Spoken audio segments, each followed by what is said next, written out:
Assalamualaikum warahmatullahi wabarakatuh. Aku merupakan salah seorang sahabat Nabi dan Khalifah kedua setelah wafatnya Abu Bakar As-Siddiq. Aku bergelar Al-Faruq yang berarti bisa memisahkan antara kebenaran dan kebatilan. Aku adalah Umar bin Khattab. Untuk mengetahui lebih lanjut mengenai biografiku, silahkan simak sampai selesai. Inilah kisahku. Aku lahir di Mekah dari Bani Adi yang masih satu rumpun dari suku Quraisy dengan nama lengkap Umar bin Al-Khattab bin Abdul Uzza. Keluargaku tergolong keluarga kelas menengah. Aki bisa membaca dan menulis yang pada masa itu merupakan sesuatu yang sangat jarang terjadi. Aku dikenal memiliki fisik yang kuat, sehingga aku sangat disegani dan ditakuti pada masa itu. Aku juga memiliki watak yang keras hingga dijuluki sebagai singa padang pasir. Sebelum memeluk agama Islam, aku dikenal sebagai orang yang gemar meminum minuman keras, namun setelah menjadi Muslim aku tidak sudi lagi menyentuh alkohol sama sekali. Ketika Nabi Muhammad menyebarkan Islam di Mekah, aku menanggapinya dengan amat antipati. Pada puncak kebencianku, aku bahkan mencoba untuk membunuh Nabi. Namun dalam perjalanan aku bertemu dengan salah seorang pengikut Nabi yang bernama Nuaim bin Abdullah dan memberikan kabar bahwa saudara perempuanku telah memeluk Islam. Mengetahui hal tersebut, aku merasa sangat marah dan kembali ke rumahnya dengan maksud untuk menghukum adik perempuanku. Sesampainya di rumah, aku menjumpai saudariku yang sedang membaca lembaran mushaf Al-Quran surat Toha ayat 1:8. Aku menjadi semakin marah dan ingin memukul saudariku itu. Aku kemudian meminta untuk melihat bacaan saudariki tersebut. Namun tidak diizinkan dengan adik perempuanku. Menurutnya aku dalam keadaan kotor dan tidak pantas untuk menyentuh mushaf yang dianggapnya suci itu, dan menyuruhku untuk membersihkan badanku terlebih dahulu. Setelah melihat isi mushaf itu, seketika aku merasa sangat takjub melihat isi Al-Quran dan merasa terenyuh ketika adikku kembali membaca Al-Quran. Setelah itu, aku langsung bergegas ke rumah Muhammad untuk memeluk agama Islam. Keputusan tersebut membuat seluruh masyarakat Mekah terkejut dan merasa heran, karena seorang yang terkenal memiliki watak yang keras dan pernah membenci Nabi Muhammad SAW bisa tersentuh hatinya melalui lantunan ayat suci Al-Quran. Setelah masuk Islam, aku menyarankan kepada Nabi untuk mendakwahkan Islam secara terbuka. Saat itu aku berkata kepada Nabi, "Wahai Nabi Allah, jikalau agama yang kau bawa ini adalah suatu ajaran yang memang benar dari Tuhan, mengapa harus menyebarkannya secara sembunyi-sembunyi? Mulai sekarang marilah kita menyebarkan agama Islam ini secara terang-terangan. Jikalau ada orang-orang Quraisy yang hendak menyakitimu, maka aku Umar bin Khattab yang akan maju paling depan untuk membelamu."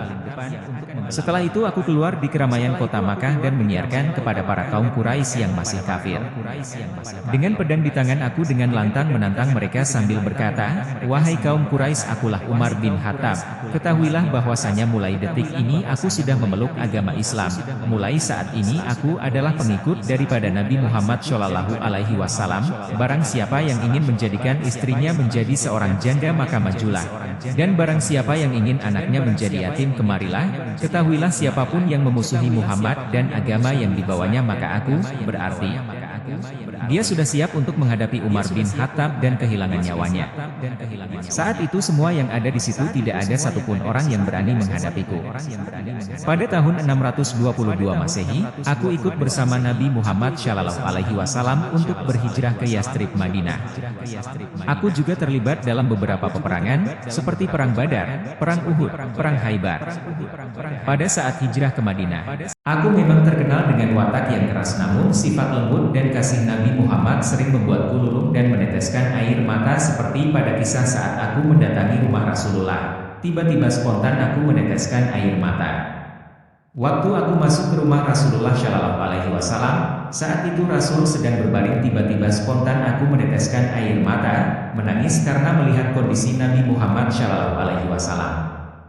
Rumahnya sederhana sekali, hanya ada beberapa perabot dan Rasulullah tidur di atas sebuah tikar terbuat dari pelepah daun kurma, dan tikar ini ada bolongnya, sehingga membuat sisi tanah itu menyentuh sisi kanan tubuh Rasulullah sehingga mengotori baju Nabi. Tidur pun Rasulullah tidak menggunakan bantal karena cukup meletakkan telapak tangannya saja di bawah pipinya.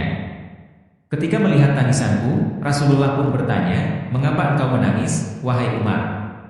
Aku pun berkata, "Ya Rasulullah, sungguh raja yang berkuasa di Persia dan kaisar di Romawi. Mereka tidur di dipan-dipan yang empuk, mereka pakai baju-baju yang mewah. Mereka didampingi oleh dayang-dayang dan mereka juga duduk di sekelilingnya penuh dengan buah-buahan dan beragam macam makanan. Sementara Anda ya Rasulullah utusan Allah, Nabi kami, Raja kami seperti ini keadaanmu, sederhana sekali dan tidur pun berbekas-bekas tanah. Lalu apa jawab Nabi Muhammad SAW kepada Umar bin Khattab? Wahai Ibnu Khattab, apakah kau masih ragu dengan apa yang selama ini telah aku sampaikan? Apakah kau masih ragu wahai Umar bahwasanya mereka memiliki dunia yang kamu sebutkan itu dan kita memiliki akhirat? Apakah kau masih ragu semua dengan janji-janji Allah dan semua ancamannya, sampai akhirnya kau berkata seperti itu? Ketahuilah wahai Ibnu Khattab bahwa Islam ini akan sampai ke pelosok muka bumi ini baik dengan kemuliaan atau dengan kehinaan. Maka sejak saat itu aku merasa sangat malu dan kejadian itu yang membuatku memilih untuk hidup di dalam kesederhanaan bahkan ketika menjadi khalifah atau pemimpin umat Islam pun aku tetap dalam kesederhanaan sesuai sunnah Nabi Muhammad SAW. Singkat cerita, setelah kurang lebih 10 tahun menjadi seorang khalifah dan ikut berperan banyak dalam memperluas ajaran agama Islam, akhirnya tibalah saat-saat kematian mendatangiku. Pada suatu hari tepatnya pada Rabu, 25 Zulhijjah 23 Hijriah atau 644 Masehi, ketika aku sedang memimpin kaum muslimin untuk melaksanakan sholat subuh baru saja akan memulai niat sholat dan hendak bertakbir, tiba-tiba Abu Lu'lu'ah muncul di hadapanku dan menikamku sebanyak 3 hingga 6 kali. Aku yang merasakan panas senjata itu di dalam dirinya, menoleh kepada jamaah dan memerintahkan mereka untuk mengejar Abu Lu'lu'ah. Abu Lu'lu'ah menikam jamaah yang hendak menangkapnya, akibatnya 6 orang terbunuh. Setelah itu, ia pun melakukan aksi bunuh diri.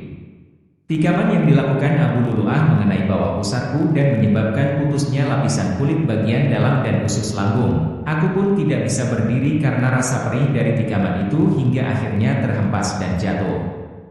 Abdurrahman bin Auf pun segera menggantikan mengimami sholat setelah kejadian itu. Kaum muslimin membawaku pulang dengan kondisi tak sadarkan diri dan darah yang terus mengalir dari tubuh. Para sahabat pun mencoba membangunkanku dan waktu sholat yang diingatkan kepadaku. Aku terbangun dan segera melaksanakan sholat. Setelah selesai sholat aku bertanya siapa orang yang telah menikam tubuhku. Para sahabat pun menjawab, dia adalah Abu Lu'lu'ah Fairuz, seorang budak Al-Mughirah dari Persia. Dia merasa sakit hati karena di bawah kepemimpinanmu Islam telah mengalahkan negaranya yaitu Persia. Aku merasa bersyukur bahwa yang membunuhku bukan oleh orang yang beriman, melainkan orang yang bahkan tak bersujud kepada Allah Subhanahu wa Ta'ala. Tak lama setelah itu, aku meninggal dunia.